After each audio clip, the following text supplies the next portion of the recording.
started with a picture. Not a picture for me, though. The woman carrying my baby, my friend's sister, Brittany, had taken a pregnancy test. She sent the photo to my husband. Only him, not me. I saw nothing. No text, no call, no shared moment of joy between two women who were supposed to be working together to bring life into this world. Just my husband receiving the news alone. At first, I told myself not to read into it. I told myself, she's pregnant. She's probably overwhelmed. This is going to be a long 9 months. Give her grace. But grace is easier to give when you don't feel invisible. My husband and I had been trying to build a family for years. My health wouldn't allow me to carry a pregnancy, and the heartbreak of that reality had been its own quiet war in my chest.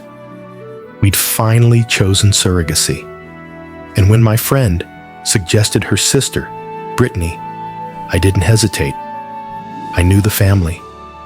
I trusted them. I thought the familiarity would make it easier. We set up an agreement, talked about payment, about medical appointments, about short-term and long-term plans. We even discussed counseling, but we didn't get a legal contract. My friend insisted we didn't need one. We're family, she said. This is built on trust. It sounded comforting at the time. Now, it feels like the first in a long series of mistakes. At the start, I still tried to be patient. When Brittany began attending doctor's appointments without me, I let it slide. She said my husband had more flexibility, that he could drive her. She said I was unavailable with work. She made it sound logical. But each missed appointment cut another thread between me and the experience of becoming a mother. My husband, he didn't see it. He thought it was just how things were done. Neither of us had been through surrogacy before. But deep down, I knew something was wrong. The credit card charges came next. She had access to our accounts for baby needs, but then the purchases became questionable, personal, comforts for herself. When I raised an eyebrow, she'd insist it was all part of preparing for the baby. I wanted to believe her. 7 months in, she called a meeting. I expected to go over details we'd already agreed on. Instead, I walked into her living room and found her mother sitting beside her. What followed was a list of new demands, as if the last 7 months hadn't happened. She wanted a say in the baby's name because I'd deleted the list she had sent to my husband. She wanted more access to my husband's time and credit cards to help her get things done at her place. She wanted more time with the baby after birth than we had agreed upon.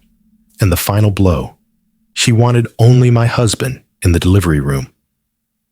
I can still hear the way she said it, calm but absolute, like it was already decided. She blamed hospital policy, but I knew it was something else. Something broke in me right there. I stood up. I told her I didn't agree.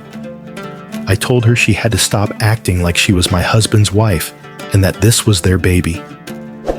My husband stayed silent until she started to cry. Then he told me to sit down. I didn't sit. I reminded her what her role was. I told her she had overstepped. And in that moment, the room changed. Her mother's voice cut in, sharp and accusing. She told me her daughter had sacrificed her body, her time, her life to give us a family, and I was acting selfish and ungrateful. She said I was mistreating her, that I didn't understand the burden her daughter had taken on. We were told to leave, and by the time we got home, my friend already knew everything. The calls came next.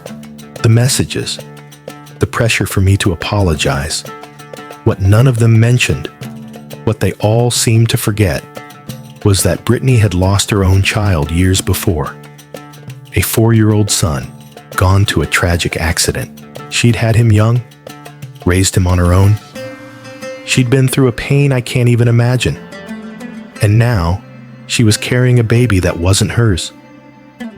I started to wonder if she ever intended to let go. Looking back, every sign was there. The private text to my husband, the exclusion from appointments, the personal purchases on our credit card, the way she used his time, the fact that we had no contract, and the reality that hit me hardest.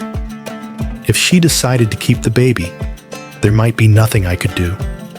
Because legally, without a contract, the person who gives birth is the mother. I'm not even sure whose egg was used will matter. I keep replaying my husband's silence in my head. How he let her set the terms. How he let me be pushed out. Maybe he thought he was keeping the peace. Maybe he didn't understand what was at stake. Or maybe he didn't want to see it. Now, every moment feels like a countdown to the delivery room. Every day feels like a narrowing hallway toward a door I might not be allowed to walk through. And if she decides to keep that door shut, I may lose more than just the child I've been waiting for. I may lose my marriage, my future, my place in this family I thought we were building. So, am I the asshole for telling my surrogate to stop acting like she was my husband's wife? If you've made it this far, I want to leave you with something. This is more than a story about surrogacy gone wrong. It's about boundaries. The ones we set, the ones we ignore, and the ones we tell ourselves don't matter until it's too late. Trust can be beautiful. It can be the bridge that connects two people across impossible distances.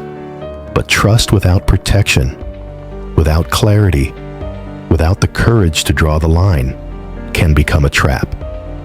If you take anything from this story, let it be this.